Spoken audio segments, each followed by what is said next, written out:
आज हमारा टॉपिक है करंट अफेयर। ठीक, तो करंट अफेयर करते हैं, वीकली करंट अफेयर है। तो ये है जून मंथ का करंट अफेयर, मतलब मान के चलिए ये 1 तारीख से 7-8 तारीख के बीच में जितने भी हुए हैं उन पॉइंट्स को अपन डिस्कस करेंगे।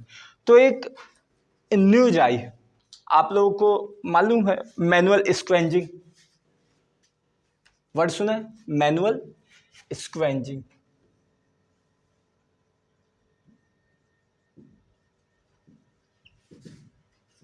मैनुअल स्क्वेंजिंग मतलब जो हाथ से मल को उठाया जाता है, मल इट मीन्स वेस्ट, जो आदमी का वेस्ट होता है या कि जो नाली हो गए, जो सेप्टिक टैंक हो गया, इसका जो वेस्ट होता है उसको हाथों से हटाना।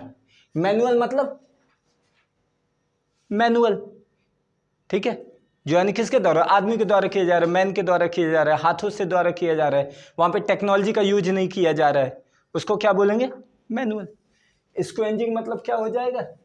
जो तुम्हारे सफाई कर्मी, स्क्वेंजर्स उनको बोलते हैं। तो जो हाथ से मल हटाने की क्रिया को ये कहते हैं, ठीक है, हाथ से जो मल हटाने की क्रिया को क्या कहते हैं? Manual scavenging. अभी एक रिपोर्ट आई है, रिपोर्ट है मिनिस्ट्री ऑफ, चलिए लिख लीजिए, ministry of social justice and empowerment. Ministry of social justice and empowerment, ठीक है, मिनिस्ट्री ऑफ सोशल। इसने क्या बोला कि इसने बोला कि भारत में 66%, 66% जिले ऐसे हैं जो इससे मुक्त है, मैनुअल स्क्वेंजिंग से मुक्त है, और अभी भी 44%, 44 नहीं, कितना? 34%, और ज़्यादा है, 66 तो यहाँ हो गए, तो 34% अभी भी ऐसे जिले हैं जहाँ क्या हो रहा है? मैनुअल स्क्वेंजिंग अपनाई जा रही है। यानी अभी भी वहाँ से मल को हटाने के लिए क्या? हाथों का प्रयोग किया जा रहा है, ना कि टेक्नोलॉजी का प्रयोग किया जा रहा है, ठीक है। तो क्या इस रिपोर्ट में आया है? रिपोर्ट में ये आया कि जो भारत के 66%, भारत के 66% जो जिले हैं वो ये जो मैनुअल स्क्वेंजिंग है, MS से मुक्त है, ठीक है। तो रिपोर्ट ये आपके लिए महत्वपूर्ण हो जाती है, जो किसके बारे में बता रही है? जो सफाई कर्मियों के स्वास्थ्य के बारे में बता रही है, ठीक है। जो सफाई कर्मी, उनका स्वास्थ्य बेहाल है ना। अब हाथों से हटाना मतलब समझ रहे हो, मतलब सेप्टिक टैंक में जाना, और सेप्टिक टैंक में क्या रहेगा? मीथेन, वहां पे दम घुटने की भी क्या है? संभावना पूरी है। नालियों को साफ करना कैसे? वो जो होता है ना, निकालते हैं, है ना, बेलचा से। और कभी कभार क्या होता है, नाली बड़ी गहरी भी होती, तो उसमें उतरना भी पड़ता है कभी कभार। जैसे रेलवे पटरी में वेस्ट करके जाते ना, अभी भी लोग गए, बैठ के आ गए, वो कटनी स्टेशन था ना, तुमको देखने को मिलेगा बिल्कुल पूरे तरफ से। तो ये सब क्या आते हैं? ये सब यहाँ पे जो कर्मचारी आते हैं, काम करते हैं, उन्हें मैनुअल स्क्वेंजर कहा जाता है, मतलब ये यानी सफाई कर्मचारी, ठीक है। तो इसके अंतर्गत कौन कौन से? जैसे जो सेप्टिक टैंक होता है, septic tank, sewage, septic tank हो गए, सीवेज हो गए, जो नालियां हो गई, और जो रेल पटरी में जो काम करने वाले कर्मचारी हैं, उनको किसके कैटेगरी में रखा गया? उनको रखा गया मैनुअल स्क्वेंजर। आ गया भाई, नॉक नॉक, कौन आया?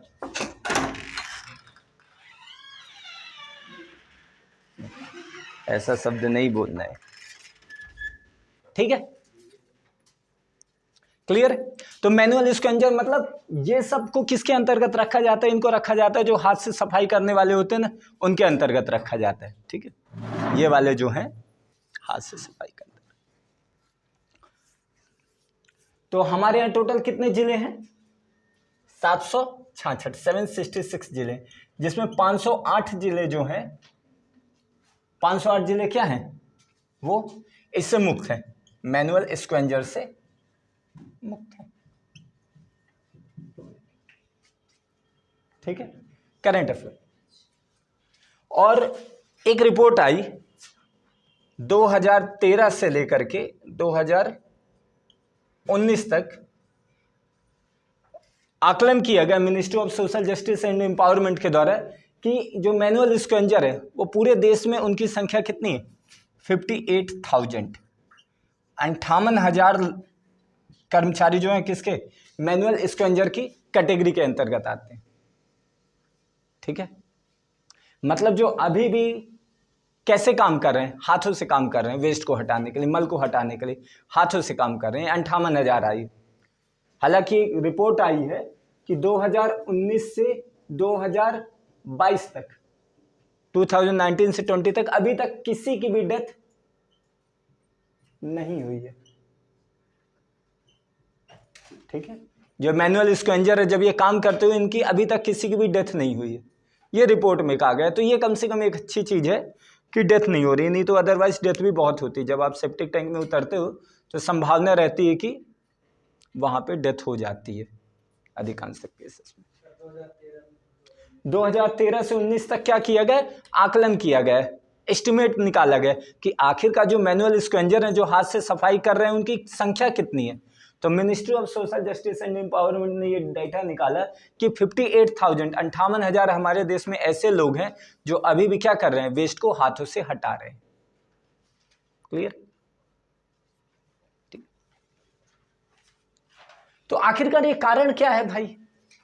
इसके पीछे कारण क्या है कि अभी तक मैनुअल स्क्वेंजिंग हो रही है, चल रही है? बताइए। देखो, हाँ, सब चीजों को आप, इसके पीछे कारण देखो, इसके पीछे कारण जो मोटा मोटा कारण आता है वो 2-3 कारण आते हैं। सबसे पहले हमारे यहाँ कैसा लेबर है? अनस्किल्ड लेबर है, कौशल युक्त नहीं है। भाई अगर तुम्हारे पास कोई स्किल वाला काम है तो तुम्हें कोई ऐसे बहुत ज़्यादा फोर्सफुली नहीं बोल सकता है कि नहीं तुम्हें ऐसा काम करना ही है। लेकिन अगर तुम्हारे पास स्किल नहीं है तो क्या होगा? क्योंकि तुम्हें काम आसानी से मिल नहीं पाएगा, कोई प्रोडक्टिव वर्क मिल नहीं पाएगा। कौन सा तुमको काम मिलेगा? मेहनताना वाले। और मेहनताना वाले काम में क्या होता है? अधिकांश के बोला जाता है कि भाई कुछ भी काम कर लो। ठीक है, तो अधिकांशक हमारे यहाँ कैसा लेबर है? अनस्किल्ड लेबर, अनस्किल्ड लेबर, अकुशल। ठीक है, जिसके अंदर किसी प्रकार की बहुत ज्यादा योग्यताएं नहीं है। अकुशल मतलब ऐसा नहीं कि पढ़ा लिखा नहीं है वो, तुम पढ़ाई लिखाई तुमने डिग्री भी ली है लेकिन तुम्हारे अंदर क्या कौशल नहीं है, तो भी तुम क्या हो गए? अकुशल हो गए। जो आप सब लोगों ने अपने अपने फील्ड में क्या लिया होगा? कुछ डिग्री लिया होगा, डिप्लोमा लिया होगा, लेकिन उसकी प्रैक्टिस तो की नहीं, तो आप सब क्या हो? अनस्किल्ड। और मान लो अगर आपकी नौकरी नहीं लगती तो क्या रहोगे? जाना मनरेगा में काम करने, छिप्पी ढोना सब लोग। और तुम लोगों की स्थिति यही है, होगी सबकी, मतलब तुम लोगों की नहीं, मैं जनरली किसी की नहीं बोलता हूं, लेकिन सीधी बात है नंबर ऑफ पोस्टेस क्या है? लिमिटेड है ना, और संख्या इतनी ज्यादा। तो भाई ऐसा केस है जहां पे 90% लोग बेरोजगार रहेंगे ही रहेंगे हर हाल में, और 90% क्या करेंगे? छिप्पी ढोएंगे। क्योंकि कोई योग्यता तो प्राप्त नहीं कर रहे हैं। इस बीच में अगर कुछ भी योग्यता प्राप्त कर लेते तो कुछ काम कर लेते। ठीक है, सेकंड क्या बोला जा रहा है? अधिकांश केसेस में ये देखा गया किसी एक जाति, क्योंकि हमारे यहाँ क्या है, जातिवाद बहुत ज्यादा है, तो अधिकांश केसेस में होता है कि किसी एक कास्ट वाइज को ज्यादा प्रेशराइज किया जाता है कि तुम्हारा यही काम है। हमारे यहाँ बोला जाता है ना कि भाई तुम्हारा काम क्या है? कोई ब्राह्मण को देखा है कभी किसी के यहाँ जा करके लेटरिन साफ करते हुए? देखा है? नहीं देखा ना, क्योंकि अधिकांश टाइम पे ये क्या हो जाता है, क्योंकि हमारे सामाजिक फैब्रिक ऐसा है, सामाजिक ढांचा ऐसा है कि अधिकांश टाइम क्या है, ब्राह्मण भीख मांग ले उसको भीख भी दे देंगे क्योंकि ब्राह्मण है।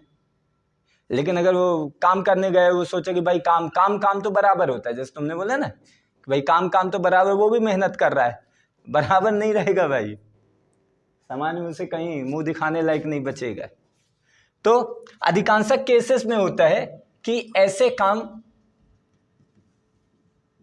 किसी एक जाति आधारित होते हैं, और अधिकांश किसको बोला जाता है, जो SC/ST कम्युनिटी है उसको अधिकांश क्या किया जाता है, प्रेशराइज किया जाता है कि भाई तुमको ये सब काम करने का है। ठीक है, इसके अलावा कानून एक एक्ट आया है PEMSR, इसको अभी मैं बताता हूं, एक्ट है ये 2013 का। इसको क्या किया गया, इसे बहुत अच्छे से इंप्लीमेंट नहीं किया गया, ये इम्प्लीमेंट नहीं हुआ है। अब ये क्या है, PEMSR, यहां पे लिख देता हूं, prevention of manual scavenger and rehabilitation.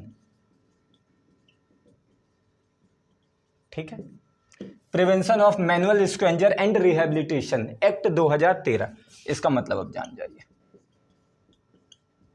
Prevention मतलब क्या होता है, रोकथाम। ठीक है, प्रिवेंशन मतलब रोकथाम, मैनुअल स्क्वेंजर मतलब जो हाथ से मल जो साफ कर रहे हैं उनका, और रिहैबिलिटेशन मतलब उनका पुनरुत्थान करना। ठीक है, उसको लेकर के एक्ट बनाया गया है, 2013 में आया था, तो इसे बहुत अच्छे से इंप्लीमेंट नहीं किया गया। ठीक है, कि इसमें यह कहा गया है कि भाई अगर किसी को जबरदस्ती आप ये सब काम करवाते हो तो क्या होगा, सजा का प्रावधान। कितनी साल की, 2 साल की सजा, 2 साल की सजा या 1 लाख रुपए जुर्माना,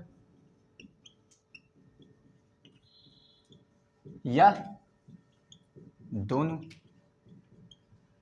ठीक है, 2 साल की सजा, 1 लाख रुपए जुर्माना, या दोनों, अगर किसी ने इसका उल्लंघन किया तो। ठीक है, तो ये कारण बनते हैं कुछ। इसके अलावा एक जो आपका सदाबहार कारण, लैक ऑफ अवेयरनेस, मतलब जागरूकता का अभाव। ये तो सदाबहार कारण, हर जगह तुम हर जगह चिपका सकते हो, जागरूकता का अभाव है, क्योंकि जागरूकता है ही नहीं कहीं, हर जगह जागरूकता का अभाव है ना, तो कारण तो सब जगह ही बनता है, सदाबहार है। तो ये सब कारण जिसके आधार पर क्या हो रहा है, मैनुअल स्क्वेंजर अभी तक खत्म नहीं हुआ है। ठीक है, अधिकांश लोगों को मजबूर किया जाता है ऐसे काम करने के लिए। क्लियर है? ठीक है, चलो, तो ये पहला टॉपिक हो गया, क्या हुआ, लैक ऑफ अवेयरनेस, जागरूकता का अभाव। तो ये हो गया आपका एक कानून बनाया गया। ये क्या है कि ministry of social justice and empowerment ने ये रिपोर्ट दी है। तो जब मंत्रालय से कोई रिपोर्ट आती है तो रिपोर्ट इंपॉर्टेंट हो जाती है। ठीक है, क्योंकि सरकारी रिपोर्ट है। तो जब सरकारी रिपोर्ट है तो आपसे ये कानून भी पूछा जा सकता है, इस कानून के आधार पर आप क्या सजा का प्रावधान है ये भी पूछा जा सकता है। ठीक है, और कुछ कुछ चीजें भी इंपॉर्टेंट हो जाती, कारण भी पूछा जा सकता है, ऐसे कारण जनरलाइज करके नहीं पूछता है। क्लियर? ठीक,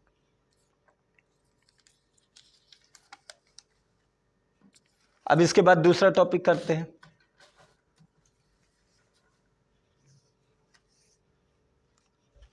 ठीक है, कर लिए नोट डाउन?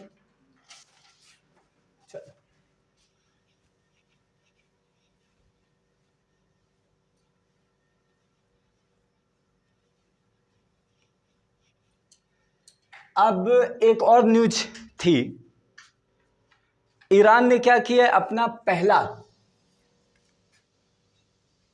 ईरान आप सबको मालूम है ईरान क्या है, एक देश है जिसने क्या किया, अपना पहला परीक्षण किया, अपना पहला टेस्ट किया, किसका,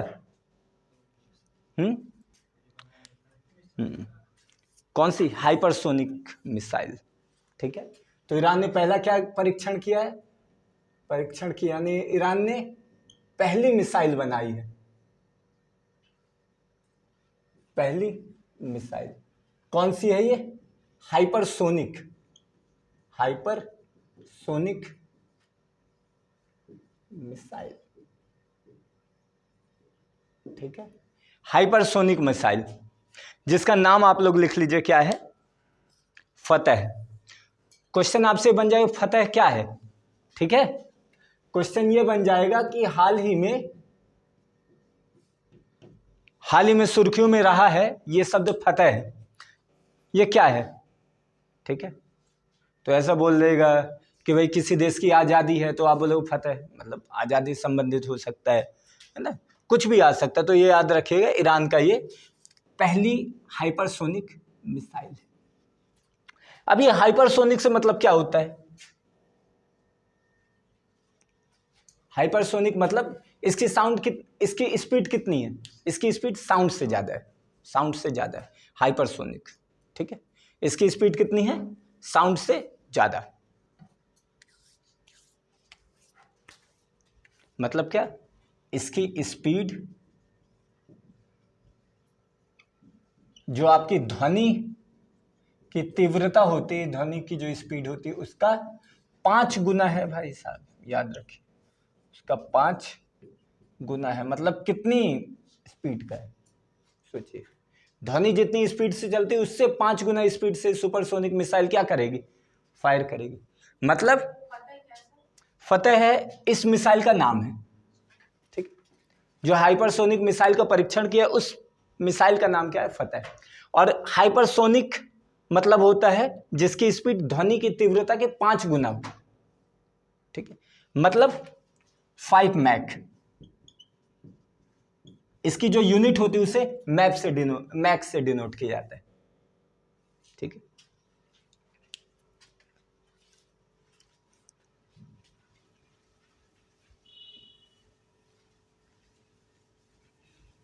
मैक मतलब भी कर लीजिए, मैक इक्वल टू विमान की गति बटे ध्वनि की गति।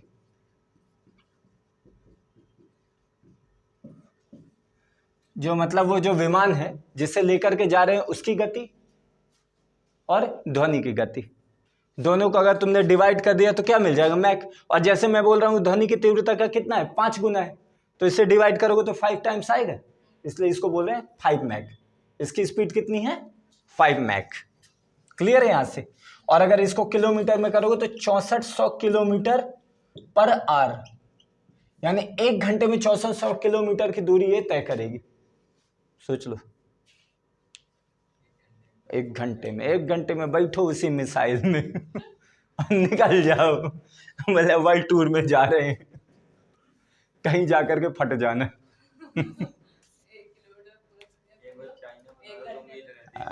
हाँ, चाइना आईना तक पहुंचना, वहीं जाकर के फट जाना, बोले हमारा लड़का शहीद हो गया। शहीदों में गिनती मत गिनाओ भाई। 6174 कर लो ना, 6174, 64 सुनिए, 6174 किलोमीटर स्पीड। यानी ये 5 मैक को अपन अगर डिवाइड करते हैं तो 6174 किलोमीटर पर आवर, ठीक है, ये स्पीड होती है। तो अब ये वाली जो टेक्नोलॉजी है हाइपरसोनिक मिसाइल जो बना ली, उससे क्या प्रभाव पड़ेगा बताओ? क्या प्रभाव पड़ेगा? अपनी रक्षा। किससे करेगा रक्षा? दुश्मनों से। वो उसके ऊपर दागे, वो उसके ऊपर दागे, दोनों एक दूसरे के ऊपर दागे, और कौन किससे अपनी रक्षा किया? अगल बगल कौन है इसके? देखो, अगर तुम देखोगे तो 3 तुम्हें ध्रुव देखने को मिलेंगे, 3 पोल देखने को मिलेंगे। 3 पोल कौन कौन से हैं बताओ भाई? ईरान, इजराइल,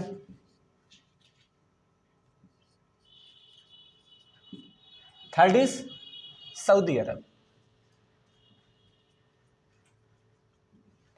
3 ताकतवर क्या है यहां पे देश स्थित है, ठीक है, सेंट्रल एशिया हो गया, या कि तुम इसको वेस्टर्न एशिया भी बोल सकते हो, क्योंकि वेस्टर्न एशिया साइड आ जाता है।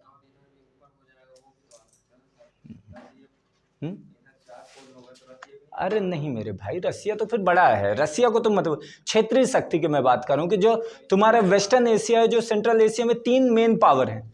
अब बाकी तो तुम रसिया भी बोल दो, यहाँ चाइना भी बोल दो, वहाँ से यूएसए को भी घसीट लाओ, यहाँ से नॉर्थ कोरिया बोल दो, भाई तुम्हारे पास भी मिसाइल है, ऐसा नहीं है। क्षेत्रीय शक्ति मतलब वहाँ सेंट्रल एशिया की वेस्टर्न एशिया साइड 3 मेन पोल हैं, 3 मेन शक्ति। देखो, ईरान है, तुम्हारा इजराइल है और सऊदी अरब। जैसा कि तुमको पता है इजराइल किसका है, किसका अलायंस बनाता है इजराइल, यूएसए का। हाँ, यूएसए का। सऊदी अरब किसका अलायंस है, यूएसए का। दोनों अलायंस किसके हैं, यूएसए के। ईरान के ऊपर किसने सैंक्शन लगाया, यूएसए ने। समझे? अब थोड़ा सा ट्रायंगल को समझो, ये दोनों का फेवरेट कौन, यूएसए, और ये इसका कौन विरोधी, यूएसए। तो भाई साहब क्षेत्रीय है, समझ रहे हो, क्षेत्रीय स्थिति है। तो भाई इजराइल के पास भी क्या है, पावर है, सऊदी अरब के पास भी पावर है। अब इतने में ईरान जो है थोड़ा सा कमजोर पड़ रहा था, क्यों, क्योंकि भाई उसके पास यूएसए का सपोर्ट नहीं है। तो इसने बोला कि भाई हम अपने आप को और ताकतवर बनाते हैं, डर दिखाते हैं कि भाई तुम हमारे ऊपर आओगे तो ये देखो हाइपरसोनिक मिसाइल भी हमने परीक्षण कर लिया, निपटा देंगे अगल बगल के पूरे रीजन को। 6174 किलोमीटर, 1 घंटे की देरी है, तबाह। ठीक है, तो ये क्या है, ये डिटरेंस क्रिएट करना, मतलब डर क्रिएट करना। कहते हैं ना कि भाई अपने आप को तुम कुछ ताकत हासिल कर लो, सामने वाले देख करके खुद ही तुम्हारे ऊपर आक्रमण नहीं करेगा, कि भाई करे तो दिक्कत हो जानी है। ठीक है, तो ये प्रभाव पड़ रहा है। तो इससे क्या प्रभाव पड़ेगा, इससे ये प्रभाव पड़ेगा और ज़्यादा जो न्यूक्लियर थ्रेट है, और जो ज़्यादा जो उस जगह पे एक तरीके से प्रेशर है युद्ध का कि कभी भी कैसी घड़ी आ सकती है, तो और ज़्यादा होगा। पीस तो यहाँ इस्टेब्लिश ही नहीं हो सकती ना, चूँकि बाबा यहाँ पे क्या है बताओ, यहाँ पे रिसोर्सेस हैं। ये क्षेत्र कैसा है, संसाधन पूर्ण, कोल है, नेचुरल गैस है, ऑयल है, बिल्कुल बिल्कुल भंडार है, ये मान के चलो भंडार है। यूएसए यहाँ पे इसीलिए इतना ज़्यादा इंटरेस्ट लेता है, अदरवाइज कुछ नहीं है। ठीक है, इसलिए जिसका सेंट्रल एशिया में कब्जा, उसका नॉर्थ और साउथ में कब्जा। नॉर्थ और साउथ एशिया को जोड़ने वाला कौन सा है, सेंट्रल एशिया। और सेंट्रल एशिया में क्या है, 3 ऑलरेडी शक्ति। अरे वो कहने वाली बात है, मीडिया तो पता नहीं आज मीडिया बोले ना कि आज भारत चाइना के ऊपर आक्रमण करने वाले। जयशंकर साहब सुन रहे हैं कि ये भाई हमसे भी पूछ लेते खुद ही करवा दे रहे हो, हम यहाँ सो रहे हैं और तुम कल उड़ा दिए, मीडिया में उड़ा दिए कि आक्रमण भी कर दिया। अरे हम इनको नहीं मालूम, सेना को नहीं मालूम, तो मीडिया को मत पढ़ो। मीडिया तो मतलब क्या है, वो मीडिया भी नहीं जान रही वो क्या है बस हो गए। ठीक है, तो इसलिए क्या है, ये थोड़ा सा प्रेशर कंडीशन। अब ये बताओ, ये जो हाइपरसोनिक जो मिसाइल है, ये अभी केवल 3 देश हैं जो इस टेक्नोलॉजी को बहुत अच्छे से डेवलप करें। कौन, USA, Russia and third is China, जिनके पास ये टेक्नोलॉजी सबसे ज्यादा है। हालांकि ऑस्ट्रेलिया हो गया, इंडिया ने भी किया है, इंडिया ने भी काम शुरू कर दिया है, हमारे यहाँ भी चल रहा है काम, लेकिन अब हमारे यहाँ टाइम लगता है, हम थोड़ा लेट लतीफ़ इंसान हैं। ठीक है, तो इस आधार पे आप कुछ चीज़ें जान। ठीक है, तो ये फतह नंबर, थोड़ा फतह याद रखिएगा, स्पीड याद रखिएगा। ठीक है, और ज़्यादा हो तो 1-2 और मैं लिखा देता हूँ। हाँ, चंद्रयान 3 वाला वो तो फिर इंडिया वाले में आ जाएगा। अभी तो चंद्रयान 3 जो है, अभी इसके बारे में जब आएगी न्यूज तो इसको भी अपन करेंगे। ठीक हो गए, सब प्रोजेक्ट चलते रहते हैं, जैसे जैसे आदित्य हो गए, चंद्रयान हो गए, जो जो प्रोजेक्ट गवर्नमेंट लॉन्च करती जाएगी वो सब प्रोजेक्ट को अपन पढ़ते जाएंगे। कुछ और ये हाइपरसोनिक स्पीड के अलावा कुछ और स्पीड आप लिख लीजिए, कभी कभार क्वेश्चन बन जाएगा। तो एक लिख लीजिए सबसोनिक, सबसोनिक स्पीड क्या होती है? ये 1 मैक से कम होती है, ठीक है। सबसोनिक स्पीड क्या होती है? 1 मैक से कम होती है। और मैक आप लोगों को मालूम है कि मैक मतलब क्या होता है, ठीक। इसके अलावा आ जाता है आपका ट्रांससोनिक। ट्रांससोनिक इसकी जो स्पीड होती है वो 1 मैक होती है। तो ट्रांससोनिक है, उसकी स्पीड 1 मैक। इसके अलावा सुपरसोनिक, सुपरसोनिक स्पीड इसकी क्या है?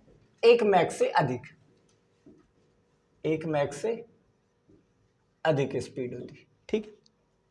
इसके अलावा एक और नाम हाइपरसोनिक, वो तो आपको हो ही गया है ना, 5 मैक से ज्यादा होती है हाइपर सोनिक स्पीड, 5 मैक से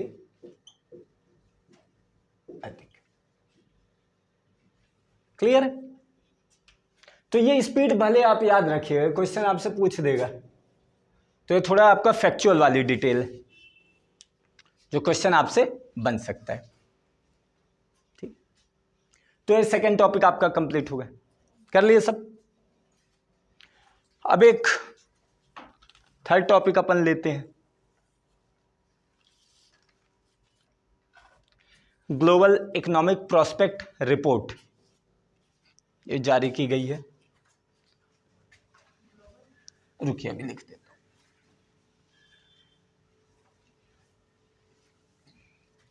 क्वेश्चन आपसे पूछ लिया करता है कि ये रिपोर्ट कौन जारी करता है, तो भाई ग्लोबल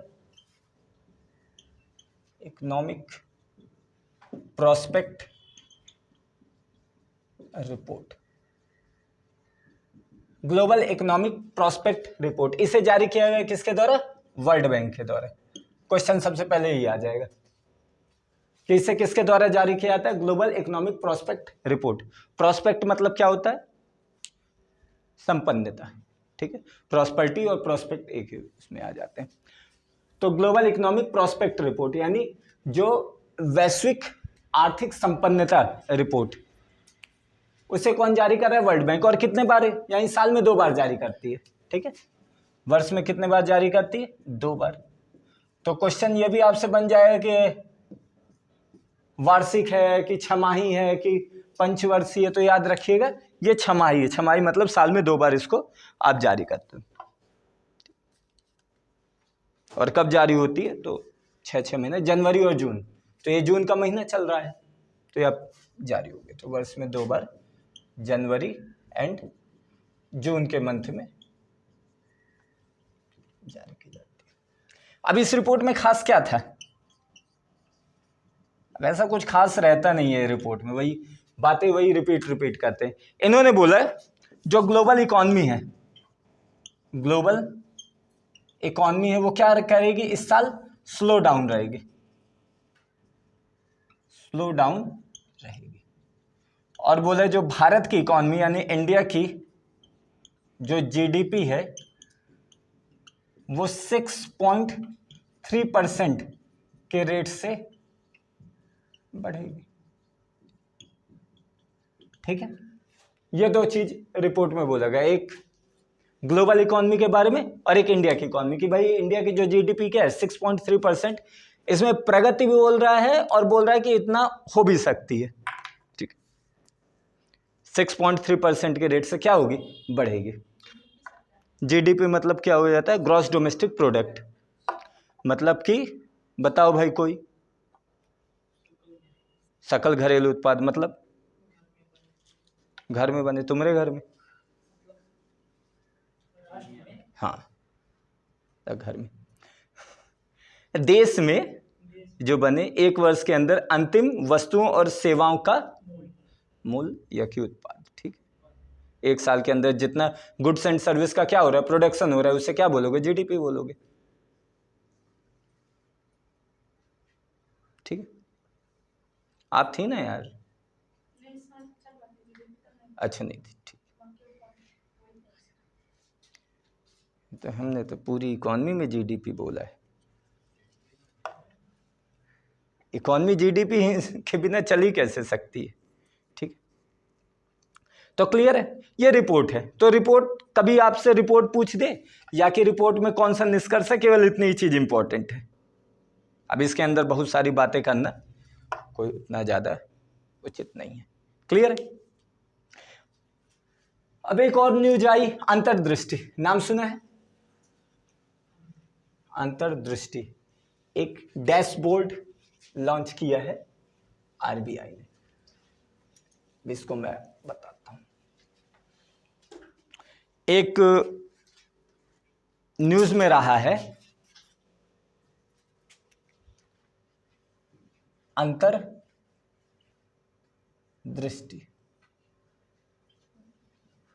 ऐसे हुआ अंतर्दृष्टि, है ना।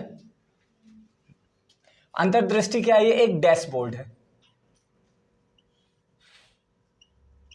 डैशबोर्ड मतलब जहां पर सभी प्रकार की जानकारी उपस्थित रहेगी, ठीक है। डैशबोर्ड मतलब बोलते हैं ना, एक डैश है यानी मतलब एक बोर्ड है जहां पे आपको सारी की सारी जानकारी आपको पता चल जाएगी। तो यहां पे आपको सभी जानकारी प्राप्त होगी। अब किससे संबंधित, ये मैं आपको बताता हूं, ठीक। अंतर्दृष्टि किसके द्वारा जारी की गई? आरबीआई के द्वारा, ठीक है। हालांकि अंतर्दृष्टि का पहले से ही उपयोग किया जा रहा था, लेकिन अब उसका उपयोग दूसरे काम में किया जाएगा। कौन से उसमें किया जाएगा?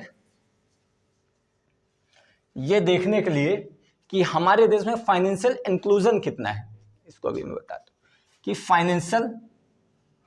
फाइनेंशियल इंक्लूजन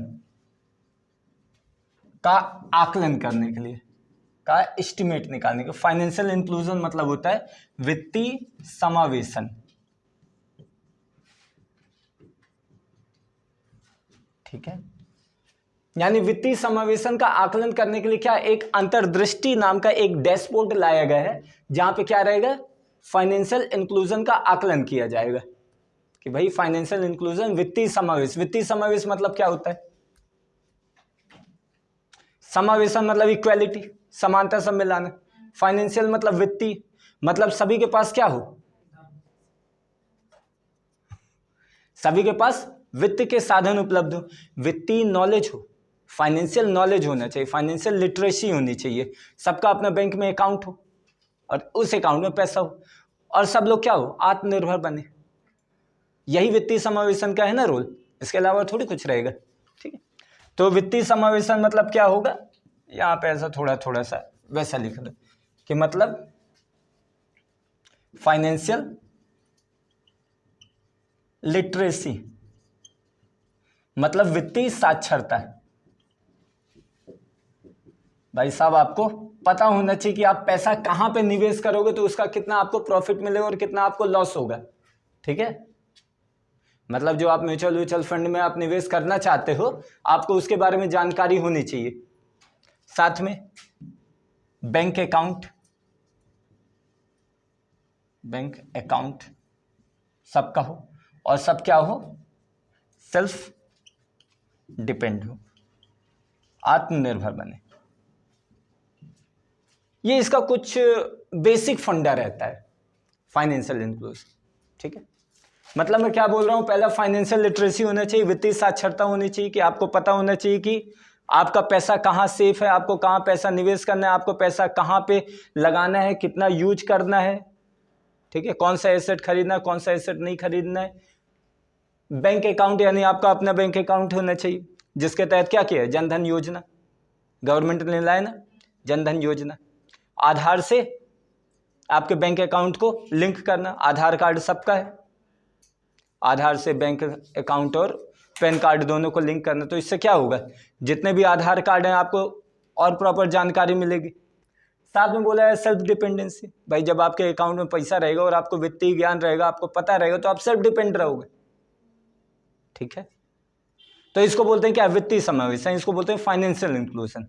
तो ये अंतर्दृष्टि में क्या रहेगा? फाइनेंशियल इंक्लूजन का आकलन किया जाएगा कि भाई एस्टिमेट निकाला जाएगा फाइनेंशियल इंक्लूजन कितना है, कौन कौन सी दिक्कतें आ रही हैं, क्या समस्या आ रही है, आखिरकार पब्लिक क्यों इसमें अवेयर नहीं है, ठीक है।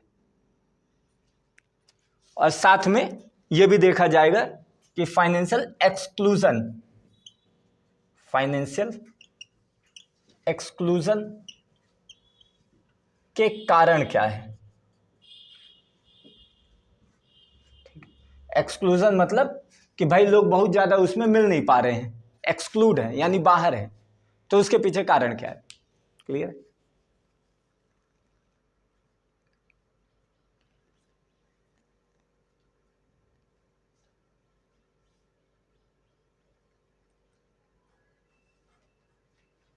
ठीक है, तो ये अंतर्दृष्टि आपसे पूछ लेगा, अंतर्दृष्टि किससे संबंधित है, अपनी दृष्टि मत समझ लेना कि ऑपरेशन चल रहा है।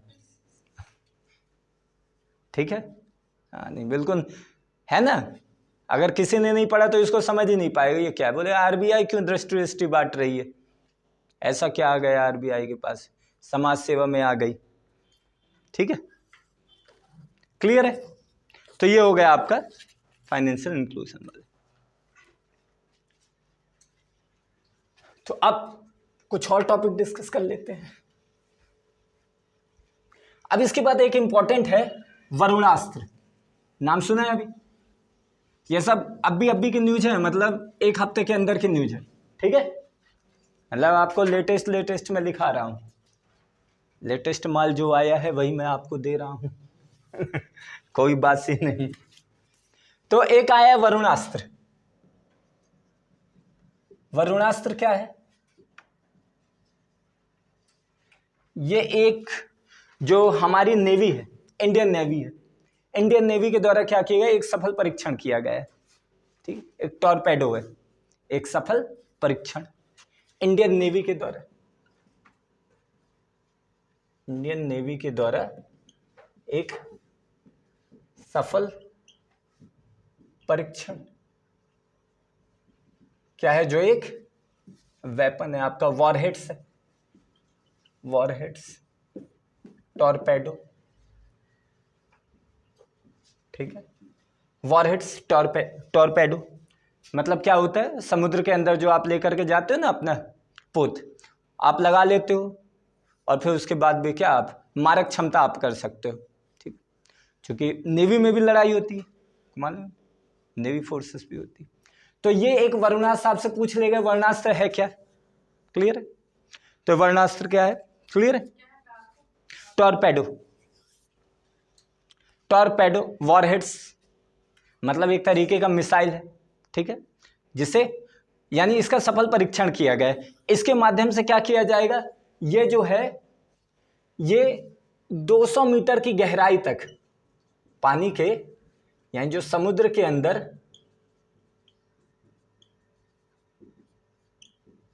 200 मीटर की गहराई तक ये रह सकती है और वहां से ये मार कर सकती है। मतलब आपको पता नहीं चलेगा ऊपर से ऊपर 200 मीटर, मतलब समझ रहे हो कितना गहरा है। यानी आप अपने विमान को कहा, अपने पोत को उतना नीचे तक लेकर के जा सकते हो ताकि दुश्मन आपकी क्या है, आपकी लोकेशन ना जान सके, आपको आइडेंटिफाई ना कर पाए, और आप वहां जाकर के क्या कर सकते हो, दुश्मन के बेड़े पे हमला कर सकते हो। तो ये 200 मीटर की तक है। ठीक, हाँ 200 मीटर की डीप तक यानी 200 मीटर की गहराई तक ये आपको जाकर के क्या कर सकता है, मार सकता है। और इसकी कितनी मारक क्षमता है, 40 नॉटिकल माइल्स, 40 नॉटिकल माइल्स। ठीक है, 40 नॉटिकल माइल्स तक इसकी मारक क्षमता है। नॉटिकल माइल क्या होता है? नॉटिकल माइल मतलब समुद्री मील। ठीक है,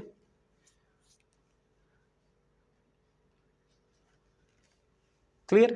तो 40 नॉटिकल माइल तक ये क्या कर सकता है, यानी मान लो कि 3.5 kilometre is equal to 1 nautical mile होता है। ठीक है, तो इस हिसाब से जैसे 40 है ना, तो इसका मान लो सीधे 3 गुना, यानी 120 से 130 किलोमीटर की मारक क्षमता तक ये है ना, मान लो 150 तक, तो इतना तक क्या कर सकते हैं मारक क्षमता, यानी 200 मीटर की गहराई तक रह करके ये 150 किलोमीटर तक के रडार में ये क्या कर सकता है, अपने दुश्मन के बेड़े को मार सकता है। तो इसलिए क्या ये इंपॉर्टेंट हो गया। क्लियर। तो वर्णाश्र आपसे क्वेश्चन पूछ लेगा, और चूंकि वर्णाश्र नाम से क्या हो जाएगा, वरुण, मतलब आप एयरफोर्स वाला भी समझ सकते हो अगर आपने इससे भी कनेक्ट किया तो, ठीक है। लेकिन ये क्या है, नीचे वाले। और इसे कौन डिजाइन किया है, डीआरडीओ के द्वारा डिजाइन किया गया, ठीक।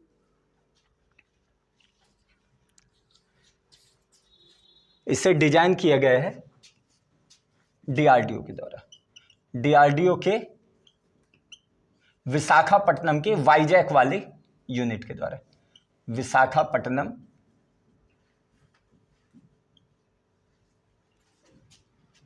के वाईजैक, वाईजैक मालूम है ना, वाईजैक आपका शहर विशाखापट्टनम में।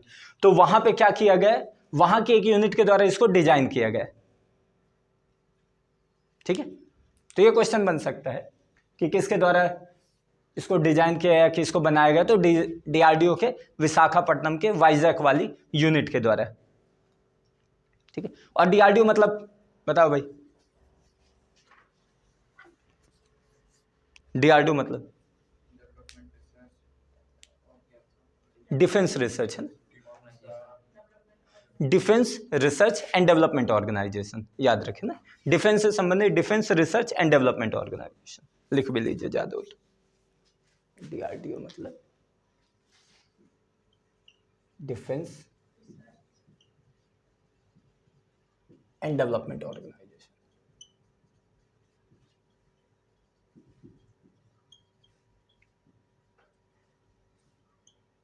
ठीक है, क्लियर है। तो ये वर्णाश्र नाम बिल्कुल वो आपका वन लाइनर वाले भी इससे क्वेश्चन निकलते हैं, ठीक है। वर्णाश्र क्या है, अंतर्दृष्टि क्या है, ठीक है, सीधे क्वेश्चन आपके करंट अफेयर में पूछा जा सकता है। बहुत ज़्यादा डीपली वाले करंट अफेयर में नहीं उठाया कि भाई उसके ऊपर मैं बहुत ज़्यादा ब्रॉड डिस्कस करूं, तो क्या है कि वैसे भी टॉपिक रहते हैं लेकिन फिर बहुत हद तक वो आपके काम के नहीं आएंगे, क्योंकि उसमें आपकी अंडरस्टैंडिंग तो बन जाएगी लेकिन शायद जिस पेपर की आप तैयारी कर रहे हैं वहाँ पे वो क्वेश्चन ना पूछे, ठीक। तो ये वाले एक आप इसको टॉपिक को वर्णाश्र याद रखिए, ठीक है। अब चलिए अब अगला टॉपिक देखते हैं।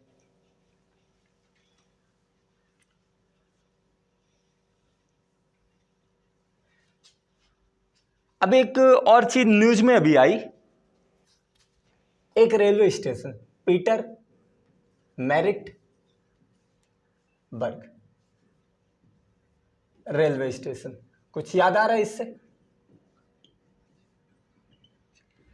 कहां पे स्थित है पीटर मैरिट्सबर्ग रेलवे स्टेशन? नहीं, साउथ अफ्रीका, ठीक है। अब मैं आपको थोड़ा इसके बारे में बताता है हिस्ट्री। साउथ अफ्रीका के डरबन में, कहां पे स्थित है, साउथ अफ्रीका के Durban, Peter Maritzburg railway station. अब ये किससे संबंधित है, ये गांधी जी से संबंधित है। आपको पता है गांधी जी जब साउथ अफ्रीका पहली बार गए थे तो क्या किया गया था, जिस ट्रेन में बैठे थे तो उस ट्रेन में उनके साथ जातिगत भेदभाव किया गया था, ठीक है। एथनिक वे में उनके साथ भेदभाव किया था, नृजाति विरोध, नृजाति भेदभाव मतलब एथनिसिटी के आधार पर उनको क्या कर दिया था, ट्रेन से उतार दिया गया था, क्योंकि वो क्या थे, भारतीय थे। और उस जगह पे कोई जो भारतीय, उस जगह पे केवल और केवल गोरा ही जा सकता था फर्स्ट क्लास से, और उन्होंने टिकट क्या ली थी, फर्स्ट क्लास के लिए थी। और चूंकि वो ब्रिटेन से क्या पढ़ के आए थे, उन्होंने कहाँ से वकालत की थी, ब्रिटेन से की थी, है ना, बैरिस्टर की, ब्रिटेन से की। तो अब ब्रिटेन में ये सब चीज़ नहीं मानी जाती थी। अब ब्रिटेन से करके तो आ गए, अब यहाँ पे जैसे आए तो उनको समझ में ही ना आए गांधी जी अब करें क्या, ब्रिटेन से पढ़ाई करके आ गए, सब चीज़ करके आ गए, अब यहाँ पे आए तो फिर पगलाए बैठे रहे, करना क्या है करना क्या है। तभी उनको किसका कौन मिला, अब्दुल्ला साहब मिले, ठीक है। अब्दुल्ला साहब ने बोला कि अरे हमारे वहाँ एक केस चल रहा है साउथ अफ्रीका में, आप चले जाइए वहाँ पे, वो केस का आप निपटारा कर दीजिए, कुछ जल्दी आपका केस हो जाएगा और आपको काम भी मिल जाएगा, और वहाँ आपको सीखने के लिए बहुत कुछ रहेगा। तो वहाँ गए, तो सबसे पहले जब जा रहे हैं ट्रेन से साउथ अफ्रीका, तब उनके साथ ये क्या हो रही है, एक घटना घट रही है। एक घटना कैसे घट रही है, ट्रेन में जा रहे हैं और उसको गोरा जो है नहीं बैठने दे रहा है, उनको भगा दिया ट्रेन से। रात को वो पीटर मैरिट्सबर्ग रेलवे स्टेशन में उन्होंने रात बिताई थी। ठीक है, तो इसलिए ये स्टेशन क्या हो जाता है, ये महत्वपूर्ण हो जाता है। ठीक है, हाँ गोरा अंग्रेज। ठीक है, ये घटना कब थी, 7 जून 1893, 1893। चलो लिख भी लो, 7 जून 1893 की घटना है भाई। गोरा कौन, अंग्रेज। गोरा चाय वाला। हम भी तो गोरे हैं, हम क्या अंग्रेज नहीं है? नहीं है, हम काले थोड़ी है। 7 जून 1800, नहीं मैं तो काला हूं। ठीक है, 7 जून 1893। अभी क्या हो रहा है, अभी घटना क्यों आखिरकार ये महत्वपूर्ण हो रहा है, क्योंकि हमारा एक INS त्रिशूल अभी कहां पे है, डरबन की यात्रा में है भाई साहब। ये INS त्रिशूल क्या है, डरबन साइड गया, और जब डरबन साइड गया तो इन घटनाओं को भी क्या किया गया, एक बार फिर से याद किया गया कि भाई ये वही रेलवे स्टेशन जहां तुमने हमारे बापू को धक्का दिया था। तो फिर जैसे उन्होंने याद किया, वहां पे इसके बारे में कुछ कुछ बातें हुई, तुरंत यहाँ पे न्यूज़ बन गई, और न्यूज़ बन गई तो वो ये रेलवे स्टेशन फिर आपके लिए इंपॉर्टेंट हो जाएगा। गांधी जी से रिलेटेड ये घटना इंपॉर्टेंट हो जाएगी, समझ रहे हो? मतलब स्टैटिक और करंट को ऐड कर दिया, INS त्रिशूल। ठीक है, ये क्या है, एक पोत है। अरे इंडियन नेवी, हाँ मान लीजिए सर्विस, INS फुल फॉर्म रहता है। ठीक, हाँ INS विक्रांत हो, INS त्रिशूल हो गया, ये पोत है, ये जहाज है ना, ये कैंसर हथियार बंद पोत है। ठीक है, क्लियर। तो ये गया है अभी साउथ अफ्रीका की यात्रा पे, और जैसे साउथ अफ्रीका की यात्रा पे गए तो ये सब बातें हुई, तो ये आपके लिए, ये न्यूज़ आपके लिए इंपॉर्टेंट हो गई, तो इसलिए थोड़ा सा इसको आप ध्यान रखिए। क्लियर है?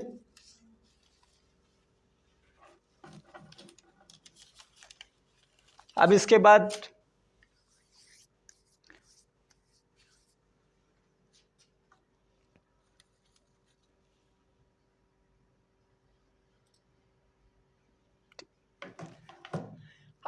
एक और न्यूज अभी आई थी जिसको अपन अर्ध चंद्रमा बोलते हैं। है कुछ, है तुमको आइडिया? क्वेसी मून, अर्ध चंद्रमा की खोज की गई है। पृथ्वी के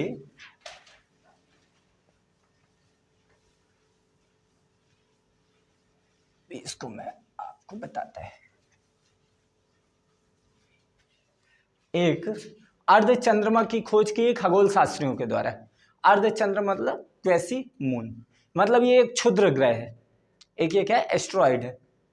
ठीक है, जो किसके जैसे काम कर रहा है, ये जब पृथ्वी सूर्य की परिक्रमा करती है, ठीक है, जैसे सन है तो पृथ्वी क्या कर रही है, सूर्य की परिक्रमा कर रही है, तो ये भी क्या है, पृथ्वी के साथ ये भी जो है एस्ट्रॉइड है, ये भी सूर्य की परिक्रमा बराबर से कर रहा है।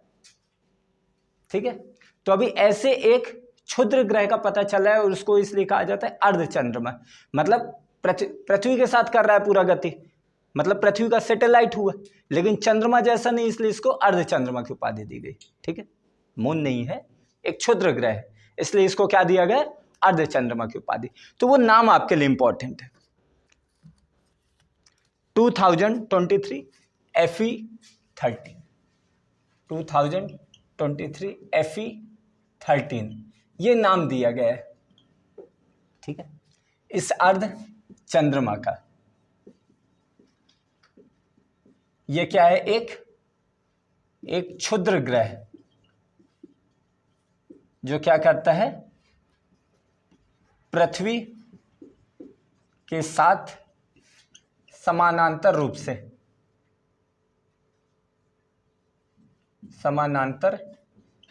से सूर्य की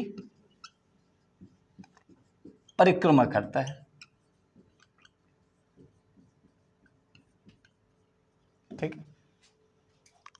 इसलिए इसको अर्धचंद्रमा। और आप सब लोग मालूम है क्षुद्र ग्रह का निर्माण कैसे हुआ था, एस्ट्रॉइड का निर्माण कैसे हुआ था? अरे जब अपन बात कर रहे थे ना कि जब पूरा का पूरा यूनिवर्स बन रहा था तो एक चपटी डिस्क में बोला था, वो घूम रही अपने ही कोणीय संवेग से, बाद में वो क्या हो रही, टूट जा रही, और जब टूट जा रही तो अलग अलग छोटे छोटे उसके छिद्र बन रहे हैं, छोटे छोटे टुकड़े, और वो छोटे छोटे टुकड़े ही क्या हुए, वो घूमते जा रहे हैं, और फिर बाद में कुछ क्षुद्र ग्रह का भी रूप ले रहे हैं।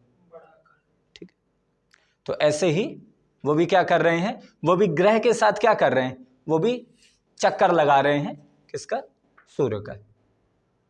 तो ऐसे ही एक क्षुद्र ग्रह का पता चला जो आपका अर्धचंद्रमा है, उसका नाम है 2023 FE13। तो क्वेश्चन आपसे पूछ देगा कि भाई ये क्या है,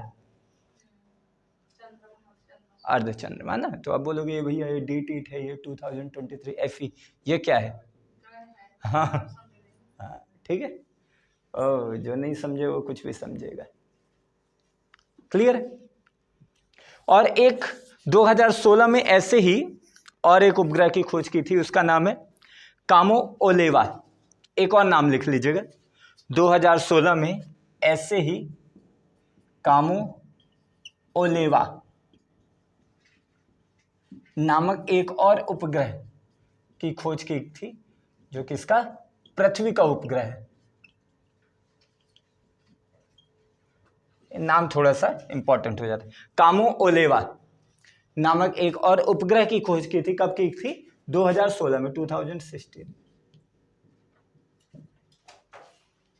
तो ये दो नाम आप याद रखें, कामोओलेवा और 2023 FE13, अर्धचंद्रमा और ये सैटेलाइट, सैटेलाइट एट मींस चंद्रमा। ठीक है, अब हमारा तो कौन सा है, हमारा तो मेन चंद्रमा ही है ना। ठीक है, ये सबको मेन ऐसा इनकी पहचान अभी ऐसे की जा रही है, अभी इनको पूरी तरीके से सैटेलाइट नहीं बोल दिए गए, पहचान की जा रही है, हमारा मेन चंद्रमा ही है। ठीक है, अब उसके साथ साथ कुछ कुछ और जुड़ते जा रहे हैं, जैसे कामोओलेवा जुड़ गए, जैसे ये जुड़ रहा है, तो ऐसे आने वाले तुम 10 से 20-25 साल के अंदर पूरा का पूरा जो साइंस की जो डिस्कवरी वो चेंज होगी, और फिर एक बार फिर से पूरा डाटा चेंज हो जाएगा। जो अभी तुम लोग डाटा पढ़ते हो वो डाटा भी चेंज होगा, चाहे हिस्ट्री का डाटा उठा लो, चाहे ज्योग्राफी का उठा लो, चाहे किसी का भी डाटा उठा लो, चेंज तो हो रहा है। हिस्ट्री में भी क्या हो रही है, नई नई खोज हो रही है, नई नई जगह खुदाई हो रही है, और जो पहले जो चीज़ थी वो सब अब चेंज होते जा रहा है। तो अब वो क्या हो रहा है, जो पूरी डिस्कवरी चेंज होते जा रही है, वैसे ही ज्योग्राफी में भी जैसे जैसे पता चलेगा आने वाले टाइम पे पूरी पूरी इसकी थ्योरी चेंज हो जाएगी। बहुत सारी थ्योरी अलग अलग निकाली भी जा रही है, वो आपको साइंस वाले सर पढ़ाएंगे, अभी पढ़ा रहे हैं ना, तो जैसे जैसे होगा तो वो सब चीज़ें करते जाएंगे। क्लियर है, तो ये हो जाता है आपका कंप्लीट एक और टॉपिक। ठीक, अब इसकी खास बात क्या है, इसकी 2023 FE, चूंकि इसका उतना ज़्यादा गुरुत्वाकर्षण नहीं है, ये याद रखिए, गुरुत्वाकर्षण प्रभाव इसका कम है एज कंपैरिजन मून के, समझ रहे हो। मून का क्या है, गुरुत्वाकर्षण प्रभाव ज्यादा है, इसलिए वो अपना मेन प्रॉपर सैटेलाइट है, और बाकी का क्या है, गुरुत्वाकर्षण प्रभाव कम है, ग्रेविटेशनल फोर्स कम है।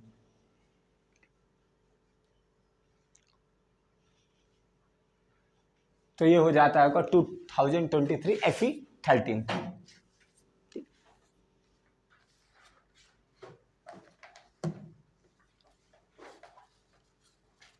अब इसके बाद एक टॉपिक आया है न्यूरालिंक चिप, नाम सुने, भी इसको मैं बताता हूँ, ये बड़ा बड़ा मजेदार टॉपिक है। न्यूरालिंक चिप मतलब तुम देखोगे साइंस ने कितनी ज्यादा धीरे धीरे तरक्की कर ली है। न्यूरालिंक चिप टॉपिक का नाम डालिएगा, यह क्वेश्चन तुमसे पूछ लेगा कि भाई न्यूरालिंक चिप किससे संबंधित है। अब देखो नाम से क्लियर है, न्यूरा मतलब न्यूरॉन से संबंधित है। न्यूरॉन का यूज किस में किया जाता है, ब्रेन में, ठीक है। मतलब न्यूरा मतलब क्या हो गए, ठीक है, आपका न्यूरॉन से संबंधित हो गए। न्यूरॉन किससे संबंधित है, आपके ब्रेन से। मतलब अगर यहीं से अगर आपने लिंक कर लिया, चिप मतलब ब्रेन में इम्प्लांट करने वाली चिप, ठीक है, हाँ यहीं से क्लियर को कर लीजिए कि ब्रेन में जो इम्प्लांट करने वाली चिप, जो प्रत्यारोपण यानी जो ब्रेन में क्या किया जाएगा, डाला जाएगा। ठीक है, आपके ब्रेन में क्या कर दिया जाएगा, एक चिप डाली जाएगी। और ये जो न्यूरल लिंक चिप ये किसकी कंपनी है, एलन मस्क की। ऐसे धांसू आइडिया वही लाता है, किसकी है, एलन मस्क कि ये एक कंपनी है। न्यूरालिंक कहाँ की है, यूएस से। ठीक है, ये सब चीजें यहीं वहीं पे होगा, न्यूयॉर्क सिटी। अब यहाँ तुम क्या करोगे, यहाँ सरकारी नौकरी की तैयारी करो। अब आईआईटी वाले भी यूपीएससी में आ रहे हैं, उन्हें भी लोगों का कल्याण करना है, सबको लोगों का कल्याण करना। मतलब आज के टाइम पे समाज सेवक ज्यादा हो गए क्या, मेरे को ये लग रहा है। समाज सेवा ज्यादा हो गए तो भैया अब ये अब ये मैं आपको बता रहा हूँ ये क्यों किया जा रहा है। ये इसलिए किया जा रहा है कि आपके ब्रेन में क्या लगा दी जाएगा, एक चिप लगा दी जाएगी और बाहर कंप्यूटर से उसे कनेक्ट कर लेंगे, तो आपको पूरी तरीके से रेगुलेट किया जा सकता है। ह्यूमन रोबोट मतलब एक अभी अटैक मूवी आई थी जॉन अब्राहम की, उसमें यही था ना, ब्रेन में क्या किया जा रहा था, इम्प्लांट किया जा रहा था एक चिप, जिसके द्वारा क्या बनाया जा रहा था, उसे सुपर ह्यूमन बनाया गया था। सुपर ह्यूमन मतलब कि भाई वॉर होगी तो वो जा सकता है, कोई भी ऐसी कंडीशन होगी तो वो हर एक जगह जा करके क्या कर सकते हैं, लोगों को प्रोटेक्ट कर सकता है। आप उसको क्या कर सकते हो, उसके ब्रेन को आप कमांड दे सकते हो बाहर से, जैसे अब कहीं पे वॉर हो रहा है, कुछ भी हो रहा है, आप यहाँ पे देख रहे हो पूरे पूरी डिटेल। अब उसके ब्रेन में क्या है, चिप है, तो आप यहाँ से बाहर से उसे कमांड दे सकते हो, बाहर से आप उसे मैसेज दे सकते हो। ठीक है, तो ये वाला प्रोसीजर चल रहा है। मर गया तो चिप निकाल लेंगे, दूसरे के लगा देंगे, जब तक जीवित है। यानी मतलब आपके ब्रेन को क्या किया जाएगा, नियंत्रित किया जाएगा। यानी आपके ब्रेन को रेगुलेट, कंट्रोल नहीं होता है, रेगुलेट। कंट्रोल मतलब तो भैया अलग चीज हो, रेगुलेट मतलब उसको क्या होता है, नियंत्रित करना। ठीक, रेगुलेट वाला वर्ड अच्छा रहता है। कंट्रोल तो फिर मतलब ऐसा होता है कि सामने वाले को तुम अपने गुलामी बना लो, तो यहाँ पे रेगुलेट किया जा रहा है। ठीक है, तो ब्रेन को क्या किया जाएगा, रेगुलेट किया जाएगा। और इसके माध्यम से क्या किया जाएगा भाई, बाहर के कंप्यूटर के माध्यम से इंफॉर्मेशन भेजी जाएगी, सूचनाएं भेजी जाएंगी।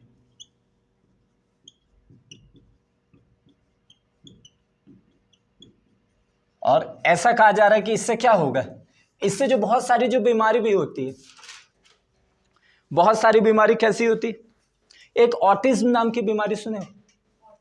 हाँ, ऑटिज्म मतलब थोड़ा सा हल्का हल्का पागलपन सा होता है ऑटिज्म, है ना। तो जैसे ऑटिज्म हो गया, जैसे मिर्गी हो गया, ऐसी जो बीमारियां होती है जो ब्रेन से संबंधित है, उनको भी क्या किया जा सकता है, ठीक किया जा सकता है। ठीक है, हाँ बिल्कुल, बस लगा के चिप बैठा है।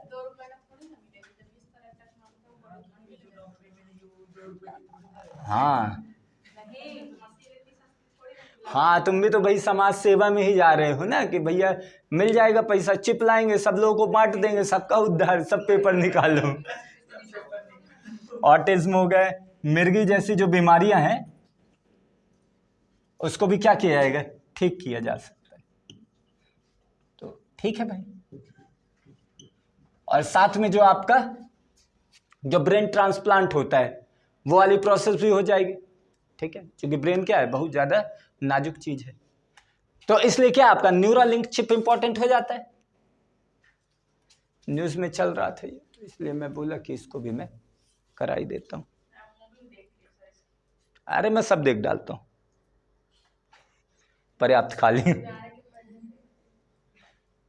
नहीं, पहले मूवी आ गई थी, न्यूज बाद में आई है।